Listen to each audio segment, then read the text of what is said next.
Tahukah kalian, ada satu hal tentang sejarah yang jarang disadari banyak orang? Bahwa sejarah selalu memiliki potret perempuan hebat yang berjasa pada zamannya.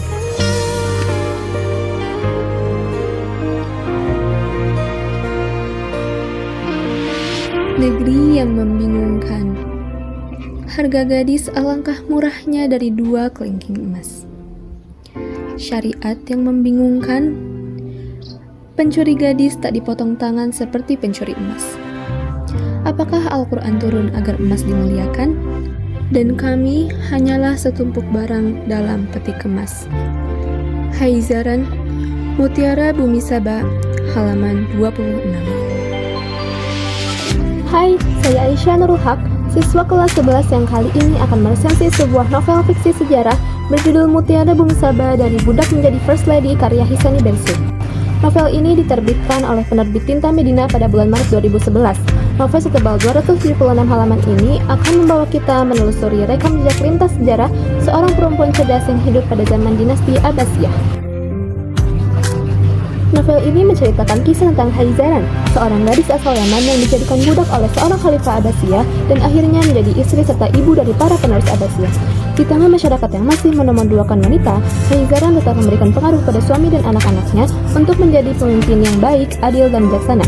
Perjuangan Haizaran dalam menuntut ilmu, mendukung suaminya yang menjadi khalifah, dan membimbing putra-putranya berhasil membawa kerajaan Abbasiyah menuju puncak kejayaan peradaban Islam. Novel ini mengangkat tema pemberdayaan perempuan melalui keluasan ilmu dan intelektualitas. Sosok Haizaran adalah tokoh utama dalam novel ini. Penulis menggunakan sudut pandang tokoh utama untuk menunjukkan ketajaman nalar Haizaran yang menjadi kekuatannya untuk menembus batas partisipasi politik walaupun statusnya adalah seorang budak. Latar dalam kisah ini adalah masa dinasti Abbasiyah dan zaman peradaban Islam yang begitu kental dengan budaya, nilai-nilai, dan khazanah Islam. Isu politiknya terdalam sejarah Islam sengaja diangkat untuk meningkatkan relevansi cerita dengan gejolak politik negara. Penggambaran jelas melalui kekayaan diksi yang deskriptif dan ekspresif memberikan kesan nyata sehingga pembaca seolah terlibat langsung dalam cerita. Hal menarik dalam novel ini adalah penggunaan teknik cerita berbingkai yang menghasilkan alur ganda dalam cerita.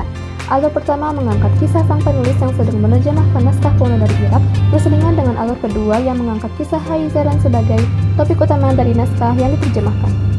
Kelebihan novel ini adalah mengajarkan tentang keteguhan, keberanian, semangat belajar, serta kekuatan politik dan bernegara yang dimiliki oleh seorang perempuan melalui keluasan ilmu dan wawasan. Peran perempuan sebagai rahim peradaban adalah peran penting yang menentukan arah perkembangan peradaban manusia. Kekurangan novel ini adalah penggunaan bahasa yang cukup rumit dan jarang didengar, terutama ketika mengisahkan Haizaran yang sedang berhadapan dengan berbagai permasalahan politik yang terjadi dalam cerita. Kemudian, penggunaan teknik cerita berbingkai menghasilkan alur ganda terasa mengganggu keberlangsungan cerita bagi beberapa pembaca awam. Namun, kemahiran penulis yang sudah terbiasa dalam menulis karya fiksi berbasis sejarah berhasil menciptakan sebuah novel yang sangat cocok dibaca para pecinta buku. Haizaran dalam kisah ini mengajak kita untuk menyadari bahwa pandangan buruk dan dominasi terhadap perempuan dalam ranah pemerintahan masih tetap melekat meskipun zaman telah lama berkembang. Haizaran dalam bukti sejarah menyadarkan kita bahwa perempuan tetap memiliki peluang untuk mengabdi pada bangsa dan negara melalui keberanian dan kecerdasannya tanpa menghilangkan tabiatnya yang penuh kelembutan dan kasih sayang. Novel Mutiara Bumi Saba memberikan kita arti sejati kebebasan. Novel ini layak dibaca bagi siapapun yang ingin menemukan kembali esensi peran dan keberanian untuk bersuara sebagai seorang perempuan. Karena pelajaran dari rahim peradaban dalam kisah ini terlalu berharga untuk dilewatkan.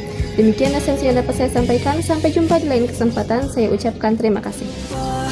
Terukir indah selamanya, seluruh petuah dan doa kan menjadi satu, iringi setiap langkahku sampai nanti.